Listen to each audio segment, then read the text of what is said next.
Hi and welcome to Hull Estates. You're listening to or watching episode number 532. I'm Ian Hull, I'm here with Stuart Clark, and today we are going to explore the world of dependence relief. And that's an area of the practice of law that we do a lot of here at Hull & Hull. And it relates to claims where a spouse is not married, for example, and needs to make a claim against the assets of the estate in a common law relationship where he or she feels that she has not been properly provided for under the will.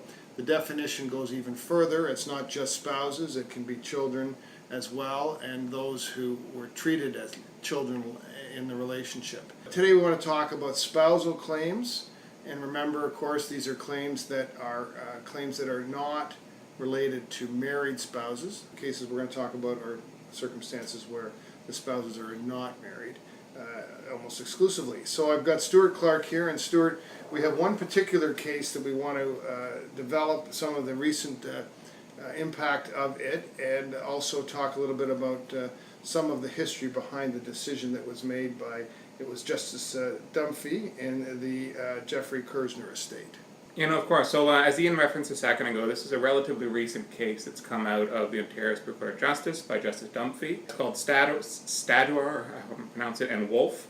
And the basic question posed in this scenario is, can you be common law spouses if you do not live together? There was no doubt in the circumstance that the two individuals did not live together. However, upon death, the surviving alleged spouse made a claim for dependent support under Part 5, and the estate responded basically saying, well, you two never lived together, you can't be common law spouses. And this is a typical defense in a lot of these cases where the relationship isn't, it's a common law maybe relationship, but it isn't conventional in the sense of demonstrating easily on a factual basis that the couples were living together. And you raise these cases a lot of the time when you see questions of whether or not, and the threshold question is, are you a boyfriend or a girlfriend, or are you a spouse? And the court struggles with this determination and looks at the facts and circumstances of the relationship, because if you are not a spouse, you don't meet the definition of the Act, and it's a fatal blow to your case. And in this decision itself, Justice Dunphy addressed the question of whether or not they were factually could prove that the deceased was living with the spouse at the time of death. Exactly. I think a lot of the confusion in these scenarios and why we often see these defenses raised is from the actual definition of spouse within the SLRA.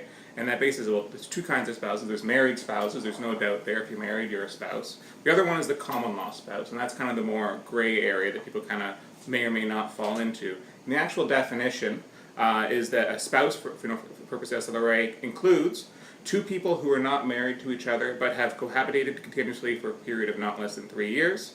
And cohabit is then further defined as to live together in a conjugal relationship. So the words live together are actually in the definition. So you often see people say, well, it says you have to live together in the definition. You two aren't living together. You have separate apartments. You live across the hall from each other. You can't be spouses if you don't live together. And, well, that just may not be actually the case if you look at some of the case law.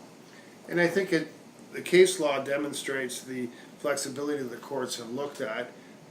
In the particular case of Justice Dunphy, the court came down and determined that they did not live together and that they didn't meet the requirement of living together. We'll talk a little bit about the facts in that case, but there are also competing decisions that are relatively similar facts where the court has indeed found that they lived together and therefore met the definition. Yeah, this isn't a perfect case, this Wolfe decision, because truth be told, I think these two people probably were not spouses. If we look at the facts, they probably did not meet the most, standard test of what is not a common law spouse. However, great emphasis in this scenario is placed on the fact that they didn't live together. And that's kind of the deciding blow that kind of blew the spousal claim out of the water. And I don't know if that's the correct emphasis. However, and I think probably the right conclusion was come to here, because I think it's fairly clear they weren't spouses, but, maybe it came to be the wrong way. So some basic facts here. So as I said, a couple were together for a number of years. The man died, and then the woman brought a claim after death saying she was a common law spouse.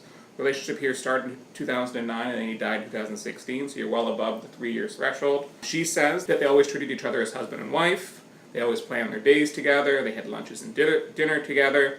They deeply cared and loved for each other, and they spent most of their mornings at each other's apartments. If they weren't she wasn't at his apartment, he was at hers, and vice versa, and they were always on the phone together. In response to that, the estate led the evidence saying, look, you're painting a very rosy picture that wasn't actually true here. We have several pieces of evidence showing that you guys were on again, off again, breaking up all the time. We have evidence to show that you were trying to extort him at the time of his death for money, that he had said he wanted to break up with you, that he didn't like you. And we have evidence from the doorman at his building saying he had no idea who the heck you were. So it's not a perfect spousal scenario. However, in the end here, the decision really came down to the fact of saying, look, you two didn't live together and therefore you cannot be spouses. And that was basically the end of the story.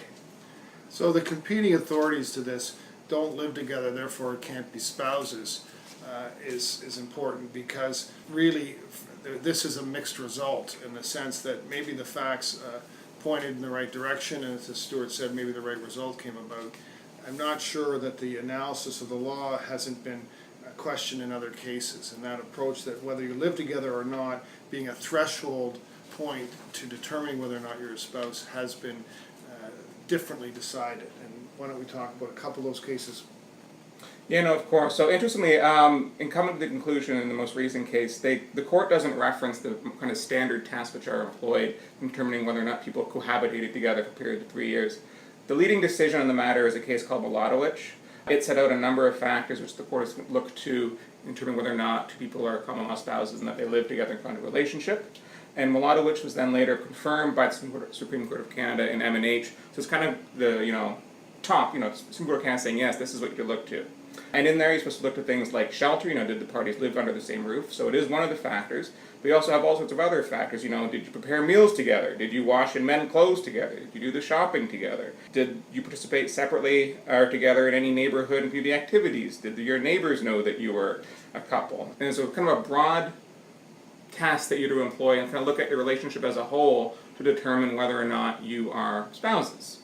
And using the Miladowicz and the M&H test, several decisions have confirmed, including the Ontario Court of Appeal in the case called Stephen and Stawecki, that shelter is only one factor that you to look to in determining whether or not you are spouses. And the fact that you may maintain separate residences is not necessarily a fatal blow to the fact that you can be spouses, as long as you tick enough of the other boxes. If you meet enough of the other factors in the Miladowicz test, well, you can still be spouses, regardless of the fact, rather, that you may not live together. And I think the court has to be careful not to make too fine a point on the factors, because the Succession Law Reform Act is so broad, and the factors to be considered have been developed by the case law so broadly, that in this day and age in 2017, to make the determination that you're not a spouse because you don't live together may bring with it some societal grumpiness, and in the sense that what is a relationship, what is a spousal relationship. Flexibility is provided for in the Act. The test is flexible in terms of, and broad in terms of the courts.